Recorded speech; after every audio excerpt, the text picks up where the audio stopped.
नमस्कार सभी विद्यार्थियों को। आज जो राजस्थान में माध्यमिक शिक्षा बोर्ड अजमेर द्वारा आयोजित क्लास 10 का जो सामाजिक विज्ञान का जो पेपर हुआ है, हम उसको हल करने वाले हैं। तो आप देख पा रहे हैं कि माध्यमिक परीक्षा 2025 सामाजिक विज्ञान, समय 3 घंटे 15 मिनट, पूर्णांक 80 यानी 80 नंबर का पेपर है। और क्वेश्चनों की बात करें तो हम इसमें 20 क्वेश्चन है वो इस पेपर के अंदर है वो दिए गए हैं। तो जो विद्यार्थी पेपर को मिलाना चाहते हैं वो मेरे साथ पेपर को मिला सकते हैं। पेपर को पूर्ण रूप से हल किया गया है। इसमें देखिए, वस्तुनिष्ठ प्रश्न पहले हैं, बहुविकल्पात्मक प्रश्न। पहला क्वेश्चन है, ज्यूसेपी मैत्सनी किस देश के प्रसिद्ध क्रांतिकारी थे? तो चार ऑप्शन दे रखे हैं, इंग्लैंड, ऑस्ट्रिया, इटली और फ्रांस। ज्यूसेपी मैत्सनी इटली के एक प्रसिद्ध क्रांतिकारी थे। अगला क्वेश्चन है हमारा, द्वितीय विश्व युद्ध में निम्न में से कौन सा राष्ट्र दोहरी शक्तियों में सम्मिलित नहीं था? यानी द्वितीय विश्व युद्ध है वो दो शक्तियों के मध्य लड़ा गया, मित्र राष्ट्र और दोहरी राष्ट्र। तो इनमें से हमें जो दोहरी राष्ट्रों के अंदर सम्मिलित नहीं था उसके बारे में पूछा है। तो जर्मनी, जापान, इटली ये दोहरी राष्ट्र थे, लेकिन ब्रिटेन है, रूस है, फ्रांस है, ये मित्र राष्ट्र में सम्मिलित है। तो इसके अंदर स ऑप्शन आएगा। अगला हमारा क्वेश्चन है, बम्बई यानी मुंबई में पहली कपड़ा मिल किस वर्ष लगी थी? तो मुंबई के अंदर पहली कपड़ा मिल है वो 1854 के अंदर लगाई गई थी। नेक्स्ट पेज में निकाल लेता हूं। देखिए नेक्स्ट पेज, अगला प्रश्न है हमारा, रामचरितमानस पुस्तक किसने लिखी? तो रामचरितमानस पुस्तक है तुलसीदास के द्वारा है वो लिखी गई।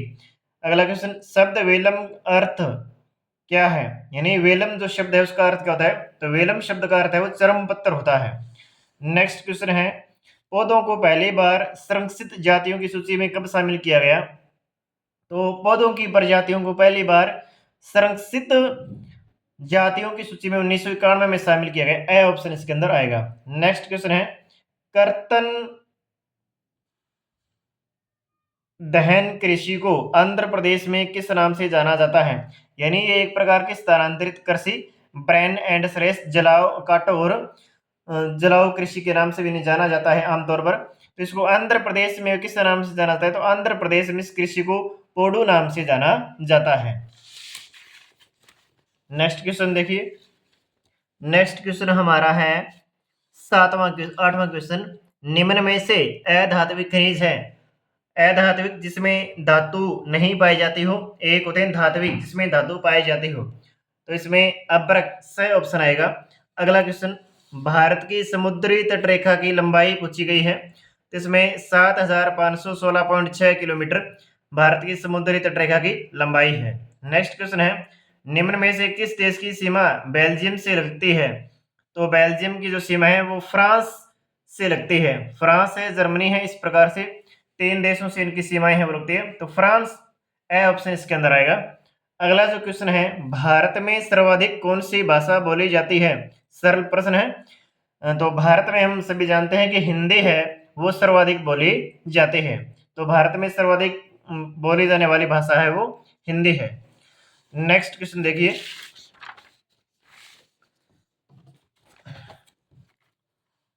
नेक्स्ट क्वेश्चन जो है,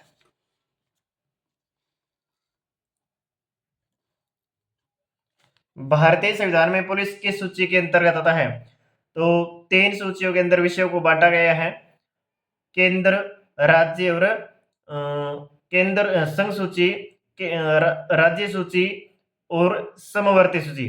तो ये जो पुलिस है वो राज्य सूची का विषय है। अगला क्वेश्चन है, निम्न में से कौन सा दल राष्ट्रीय जनतांत्रिक गठबंधन का हिस्सा है? तो इसमें ए ऑप्शन आएगा, भारतीय जनता पार्टी है वो राज्य का हिस्सा है। नेक्स्ट क्वेश्चन, निम्न में से कौन राजनीतिक दलों को मान्यता देता है? तो राजनीतिक दलों यानी पॉलिटिकल पार्टीज को मान्यता देने का कार्य है वो चुनाव आयोग यानी भारतीय निर्वाचन आयोग, इंडियन इलेक्शन कमीशन के द्वारा किया जाता है। अगला क्वेश्चन हमारा है,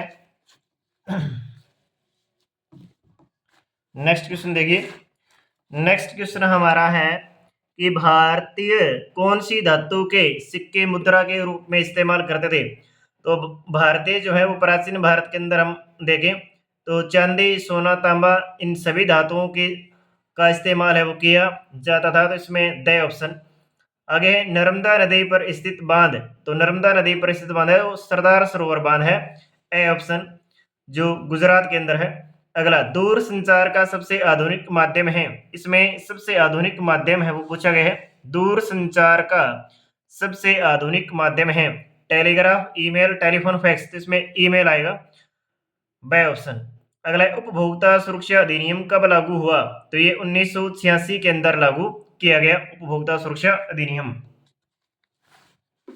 नेक्स्ट क्वेश्चन निकालते हैं। 2 नंबर क्वेश्चन है रिक्त स्थानों की पूर्ति कीजिए, फिल इन द ब्लैंक्स। तो इसमें देखिए पहला है 1848 में एक फ्रांसीसी कलाकार खालिस्तान ने 4 चित्रों की एक श्रृंखला बनाई। तो फ्रेडरिक सोरियू नामक कलाकार ने ये 4 चित्रों की श्रृंखला है वो बनाई। फिर हीराकुंड बांध खालिस्तान स्थित है, तो ये महानदी जो उड़ीसा राज्य के अंदर है वहां पर है। भूदान आंदोलन खालिस्तान प्रारंभ किया गया, भूदान आंदोलन है वो विनोबा भावे के द्वारा प्रारंभ किया गया।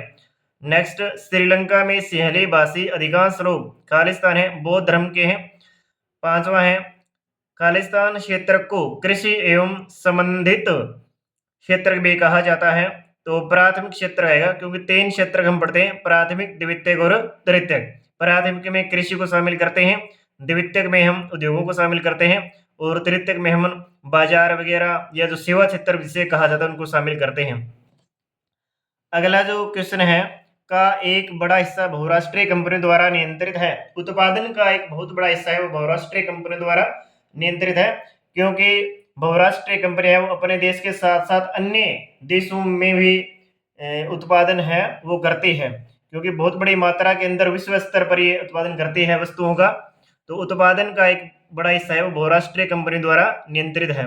नेक्स्ट 3 नंबर क्वेश्चन अतः लघुतरात्मक प्रश्न है वो आ रहे हैं।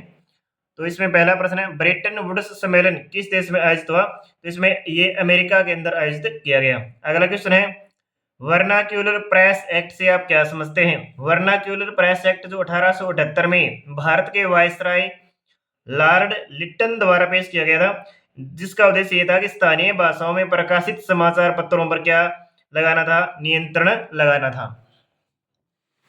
अगला नेक्स्ट क्वेश्चन हमारा है, नेक्स्ट क्वेश्चन देखिए गुलामगिरी 1871 में जो पुस्तक लिखी नामक पुस्तक किसने लिखी, महात्मा ज्योतिबा फुले। अगला है स्मॉल इज ब्यूटीफुल पुस्तक की जांच कीजिए।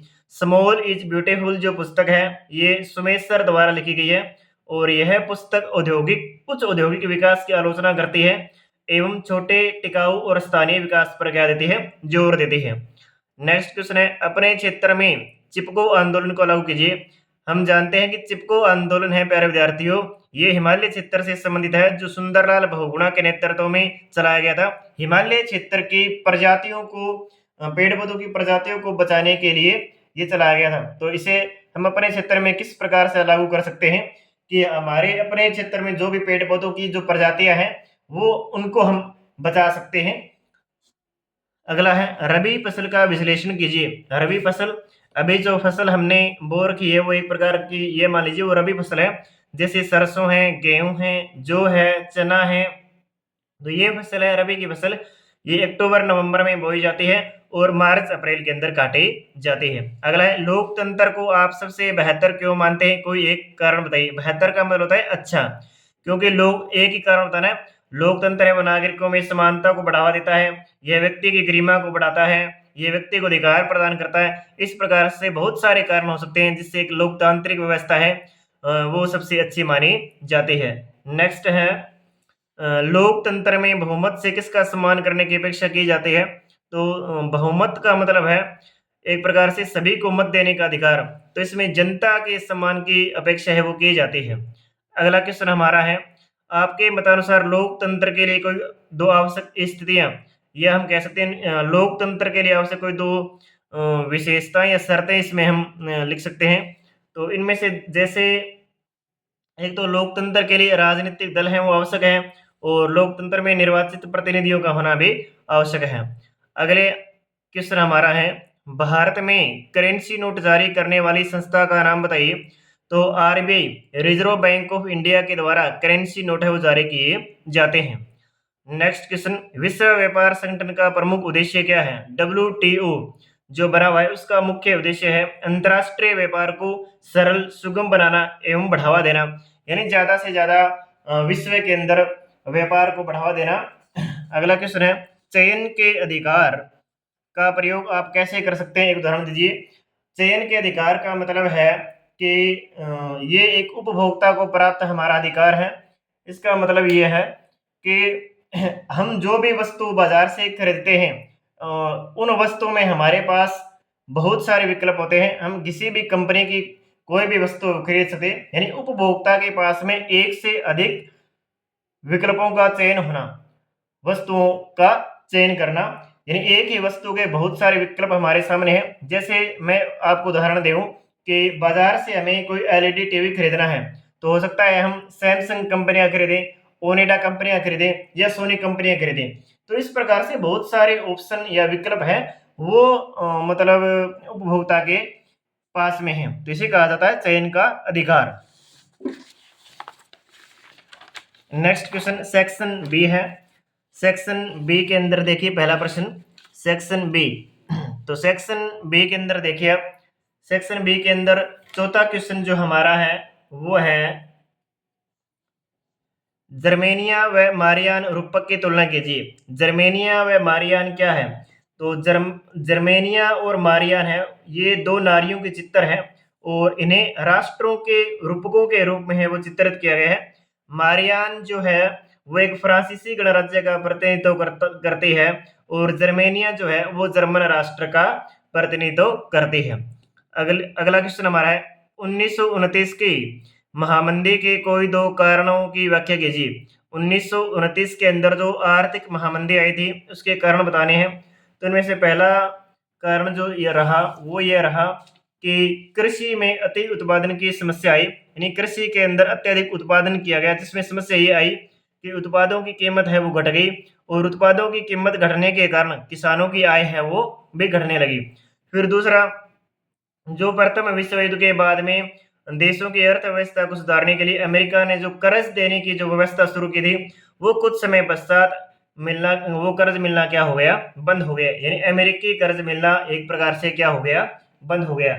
नेक्स्ट क्वेश्चन जो हमारा है वो है कि जलोढ़ मिट्टी के रासायनिक विशेषताओं और घटकों की पहचान कीजिए। मिट्टी के अनेक प्रकार हम पढ़ते हैं, काली मिट्टी है, लाल और पीली मिट्टी है। जलोढ़ मिट्टी के बारे में आपसे पूछा है, तो जलोढ़ मिट्टी है वो इसलिए महत्वपूर्ण है क्योंकि ये मुख्य रूप से 3 नदी तंत्र जो हम पढ़ते हैं जियोग्राफी के अंदर, सिंधु, गंगा और ब्रह्मपुत्र नदियों द्वारा लाए गए जमाव से बनते हैं और संपूर्ण जो उत्तरी मैदान है वो जलोढ़ मृदा से बना है और ये जो मिट्टी है ये फसलों के लिए बहुत ही महत्वपूर्ण है और एक देश के विस्तृत क्षेत्र में फैली हुई है।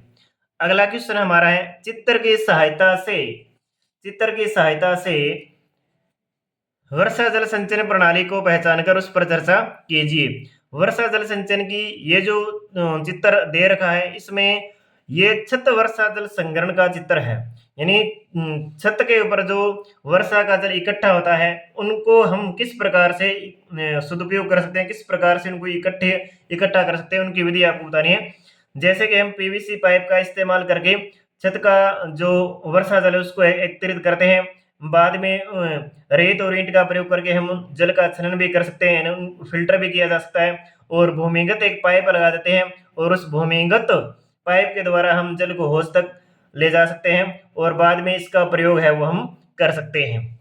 अगला जो क्वेश्चन हमारा है वो है श्रीलंका में सरकार की नीतियों के कारण सिंहली व तमिल समुदाय में संबंध खराब हुए, ऐसी कोई दो नीतियां संक्षेप में स्पष्ट कीजिए। राजनीति विज्ञान के पहले ही अध्याय से एक क्वेश्चन है कि श्रीलंका में जैसे दो समुदाय हम पढ़ते हैं, सिंहली है व तमिल है, यानी ऐसे क्या कारण हो गए कि सिंहलियों और तमिलों के मध्य में टकराव की स्थिति हो गई या संघर्ष की स्थिति हो गई। जैसे हम जानते हैं कि सिंहली को एक तो राजभाषा घोषित कर दिया गया, दूसरा बौद्ध धर्म को राजकीय धर्म घोषित कर दिया गया, तीसरा हम ये कह सकते हैं कि इसमें दो ही पूछे हैं वैसे तो, तीसरा हम ये कह सकते हैं कि विश्वविद्यालयों के अंदर सिंहली समुदायों को आरक्षण वगैरह की व्यवस्था है वो की गई और तमिलों को अधिकार वगैरह है वो नहीं दिए गए, इसलिए श्रीलंका के अंदर गृह युद्ध वगैरह की स्थिति भी हो जाती है। अगला क्वेश्चन हमारा है,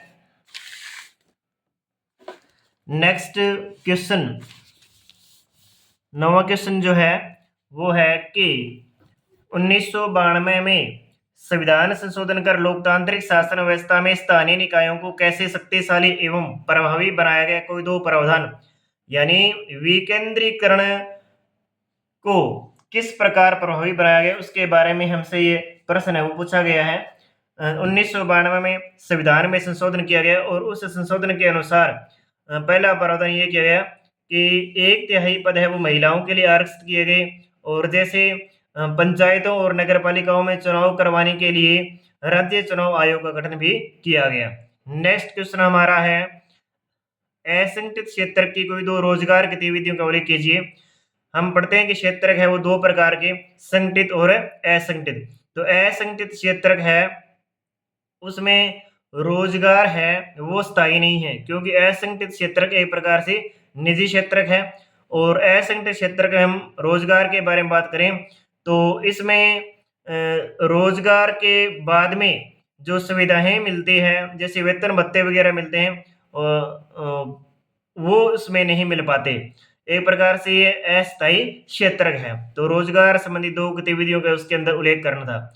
नेक्स्ट 11वां क्वेश्चन है, तो 11वें क्वेश्चन के अंदर क्या करना है, निम्नलिखित तालिका में तीनों क्षेत्रकों का सकल घरेलू उत्पाद जीडीपी में योगदान जो करोड़ में दिए गए हैं। तो वर्ष 2000 में प्राथमिक क्षेत्र में 52,000, द्वितीय क्षेत्र में 48,000 और तृतीय क्षेत्र में 1,35,000। तो इसमें गणना करनी है आपको। तो इसमें पहला है, उपरोक्त आंकड़ों से वर्ष 2000 में सकल घरेलू उत्पाद की गणना कीजिए।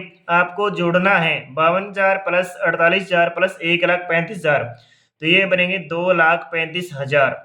पहले ऑप्शन को उत्तर आएगा 2,35,000। उसके बाद में इसने पूछा है कि वर्ष 2000 में तृतीय क्षेत्र का योगदान प्राथमिक क्षेत्र से कितना अधिक था। तो आपको तृतीय क्षेत्र में 1,35,000 दिया हुआ है और प्राथमिक क्षेत्र में है 52,000। तो 1,35,000 में से आपको 52,000 घटाने हैं, तो आपका बच जाएगा 83,000। 83,000 है वो तृतीय क्षेत्र में अधिक था। उसके बाद में नेक्स्ट क्वेश्चन है हमारा 12वां क्वेश्चन, सूचना एवं संचार प्रौद्योगिकी के विकास में हुए कोई 4 लाभों की सूची है वो बताइए। यानी सूचना एवं संचार प्रौद्योगिकी के कारण जो विकास हुआ है उनमें से 4 लाभ हमें बताने हैं। तो 4 लाभ जैसे वैश्वीकरण को बढ़ावा मिला है, और सूचना एवं संचार प्रौद्योगिकी के कारण विश्व के जो आपस में देश है वो जुड़े हैं, आवागमन है वो आसान हुआ है, व्यापारियों एवं उपभोक्ताओं का संपर्क है वो बढ़ा है, और जिससे रोजगार में भी सहायता है वो मिली है। बहुत सारे लाभ है, सिर्फ आपको 4 लाभ है वो बताने थे। नेक्स्ट क्वेश्चन की हम बात करें, बहुत ही सरल प्रश्न है, आपके अनुसार सरकार हमें कौन कौन सी सार्वजनिक सुविधाएं उपलब्ध करवाती है। कोई दो सुविधाओं का वर्णन कीजिए। सार्वजनिक सुविधाएं हमें सरकार बहुत सारी उपलब्ध करवाती है, जैसे शिक्षा की व्यवस्था है, चिकित्सा की व्यवस्था है, परिवहन की व्यवस्था है। इस प्रकार से सार्वजनिक सुविधाओं के नाम लिखने दें। जल या पानी की व्यवस्था है, ये सार्वजनिक सुविधाएं हैं। नेक्स्ट क्वेश्चन, मेरा सभी विद्यार्थियों से अनुरोध है कि अगर आपने चैनल को सब्सक्राइब नहीं किया है तो सब्सक्राइब कर दें और वीडियो को ज़्यादा से ज़्यादा शेयर कर दें, ताकि विद्यार्थी है वो पेपर का मिलान है वो कर सके। इसके बाद में 14 नंबर क्वेश्चन है, बाजार में श्रम की बहुतायत से मजदूरों की जिंदगी किस प्रकार प्रभावित हुई, लिखिए। 14 नंबर क्वेश्चन के अंदर हमें क्या करना है, 14 नंबर क्वेश्चन के अंदर कि जब बाजारों के अंदर श्रम यानी कार्य की अधिकता हुई तो मजदूरों की जिंदगी है वो किस प्रकार प्रभावित हुई, इसके बारे में हमें वो बातें करनी है।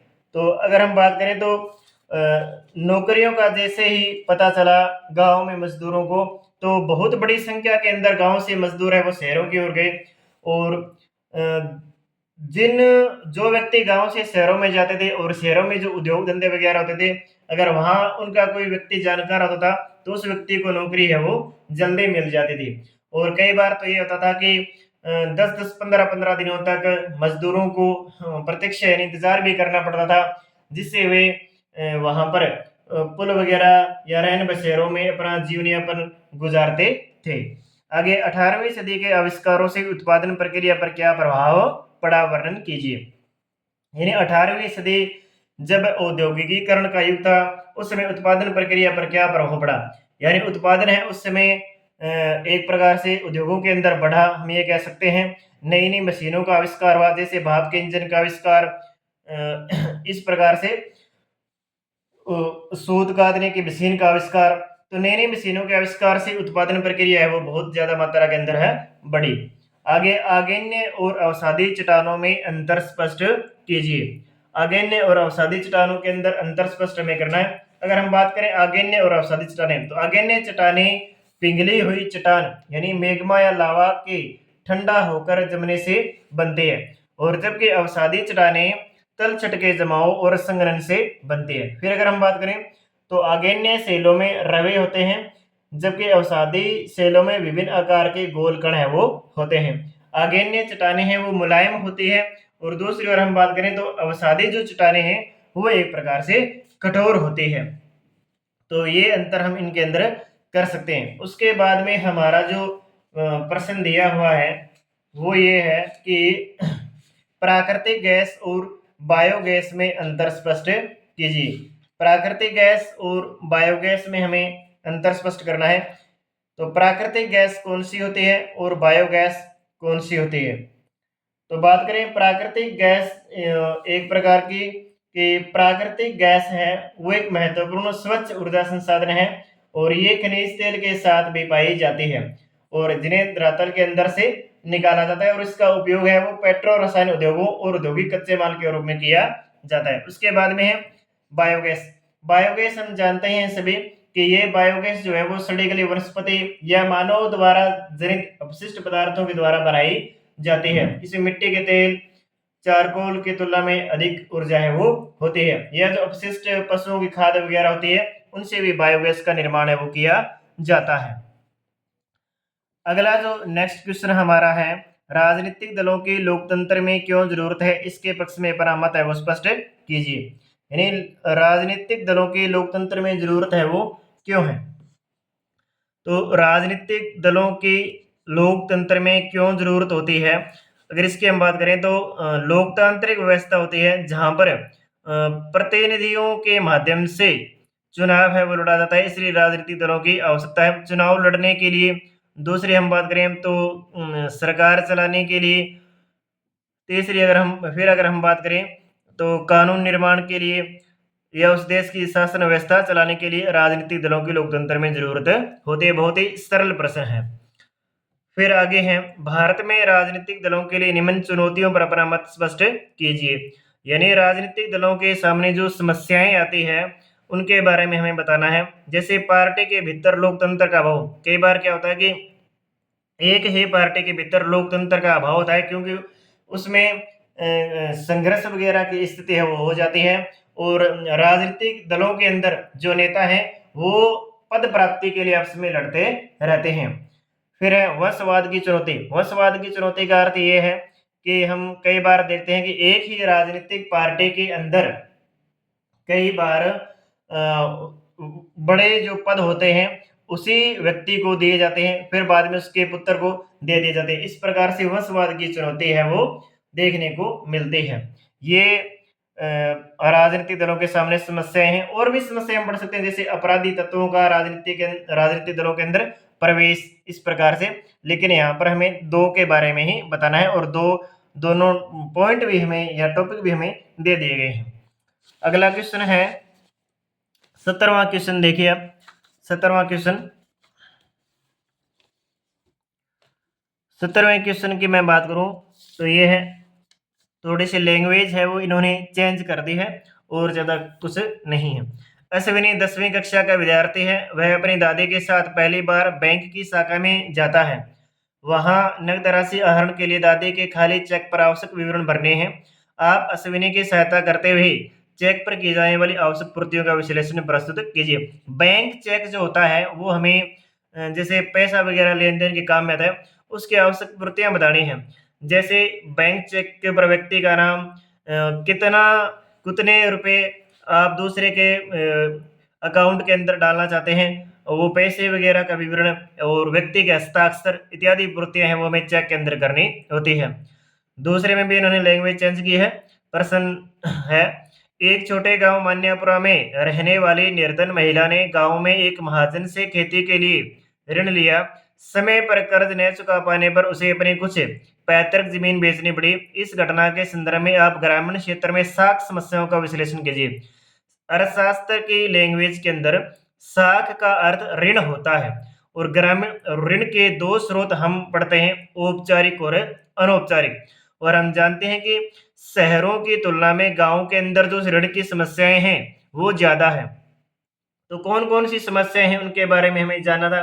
जैसे अगर हम देखें तो ग्रामीण क्षेत्रों में बैंकों व सहकारी समितियों की क्या है, कमी है, इसलिए किसान जो होते हैं उनमें ऋण की समस्या है वो बनी रहती है। फिर अगर हम देखें तो ग्रामीण क्षेत्रों के अंदर जो लोग हैं वो महाजनों, साहूकारों या अन्य मित्र वगैरह से अपने ऋण है वो लेते हैं, जिसकी ब्याज दर क्या होती है, बहुत ही अधिक होती है और ब्याज दर अधिक होने के कारण वो कर्ज में दब जाते हैं। तो ये प्रमुख समस्याएं ग्रामीण क्षेत्रों के अंदर हमें देखने को मिलती है।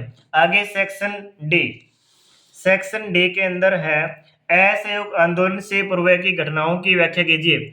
इसमें अगर मैं बात करूं तो असहयोग आंदोलन के कारण है वो हमें पूछे गए हैं। असहयोग आंदोलन से पूर्व की घटनाएं जैसे प्रथम विश्व युद्ध, फिर बात करें हम खिलाफत आंदोलन, रोलेट एक्ट, जलियांवाला बाग हत्याकांड, इस प्रकार की जो घटनाएं हैं मुख्य मुख्य, उन घटनाओं से प्रेरित होकर के ही 1921 के अंदर महात्मा गांधी के द्वारा असहयोग आंदोलन है वो शुरू किया गया।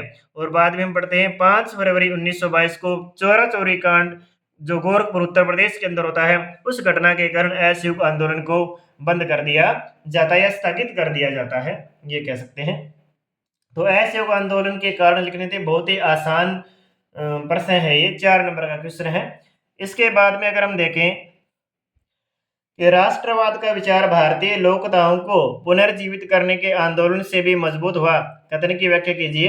यानी राष्ट्रीय भावना जब किसी देश के अंदर हम लोगों में जगाते हैं तो उसमें लोक कथाओं, गीतों, संगीतों या जो विद्वानों के द्वारा किताबें वगैरह लिखी गई, पुस्तकें वगैरह लिखी गई, उनसे जो राष्ट्रीय जागृति फैली वो एक प्रकार से एक आंदोलन से भी मजबूत थी। यानी उन्हें राष्ट्रीय जागृति से प्रेरित होकर के मतलब राष्ट्र उन्हें प्रेरित होकर के एक प्रकार से लोगों ने आंदोलन के लिए लड़ाई है वो लड़ी और इन आंदोलन के माध्यम से लड़ाई लड़ी या देश की आज़ादी की लड़ाई है वो लड़ी। यानी बौद्धिक जो जागरूकता होती है वो एक प्रकार से आंदोलन से भी मजबूत है वो होती है, क्योंकि वो वो जनता की जो भावनाएं हैं उनमें भावनाओं का पता है वो चलता है। एक प्रकार से जनता को राष्ट्र के प्रति जागरूक है वो किया जाता है। तो भारतीय जो लोक कथाएं हैं गीत संगीत के माध्यम से या अन्य जो भी माध्यम रहे उनसे राष्ट्रवाद का प्रचार प्रसार है वो हुआ। उसके बाद में अगर हम देखें अगला क्वेश्चन हमारा है, भारतीय समाज अभी भी पितृ प्रधान है जिसमें महिलाओं के साथ भेदभाव होते हैं, इस कथन की विस्तृत विवेचना कीजिए।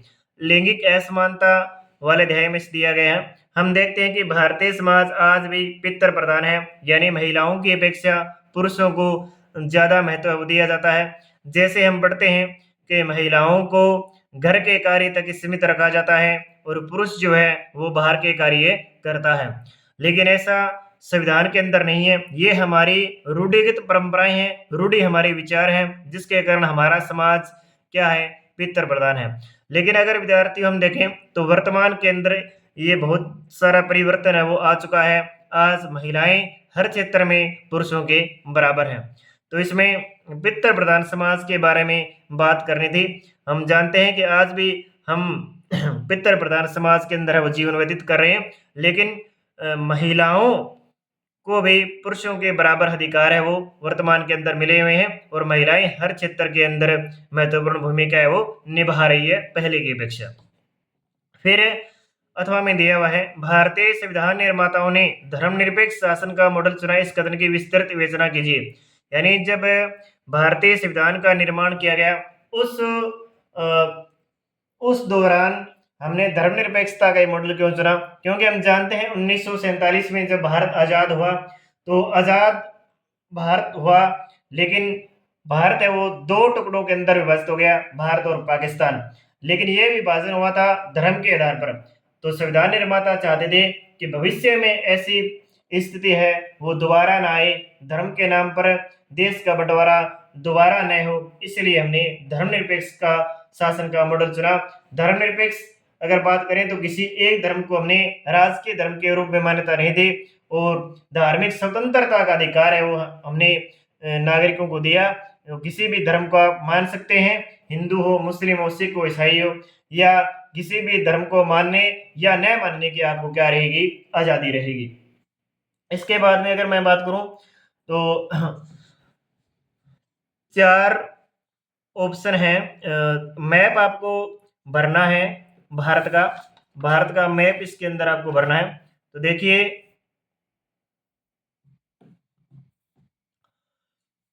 दिए गए भारत के रेखा मानचित्र में निम्नलिखित 19 वस्त्र उद्योग केंद्रों ए और व जो ऑप्शन है इसमें, यहाँ पर 19 वस्त्र उद्योग केंद्र है, और एम समुद्री पतन शायद को अंकित कीजिए।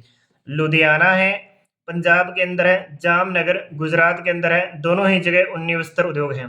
बाद में मारमा गांव है, गोवा के अंदर है। कोची जो समुद्री पतन का अर्थ होता है बंदरगाह, कोची जो है वो है केरल के अंदर। उसके बाद में दोबारा से तो हमें दे रखा है 19 वस्त्र उद्योग और समुद्री पतन। अमृतसर पंजाब के अंदर है, अहमदाबाद गुजरात के अंदर है, तूतीकोरिन तमिलनाडु के अंदर है, और हल्दिया है वो पश्चिम बंगाल के अंदर है। तो उम्मीद करता हूँ सभी विद्यार्थियों का पेपर है वो अच्छा हुआ होगा। और कुछ प्रश्नों की लैंग्वेज है, मैं मानता हूँ कि घुमाकर प्रश्न दिए हुए थे, तो समझने में थोड़ी सी दिक्कत है वो आपको हो सकती थी, लेकिन फिर भी पेपर का लेवल है वो बहुत ही अच्छा था। और आप इस वीडियो के माध्यम से अपने पेपर का मिलान है वो कर सकते हैं। ज़्यादा से ज़्यादा चैनल को शेयर करें, सब्सक्राइब करें। धन्यवाद।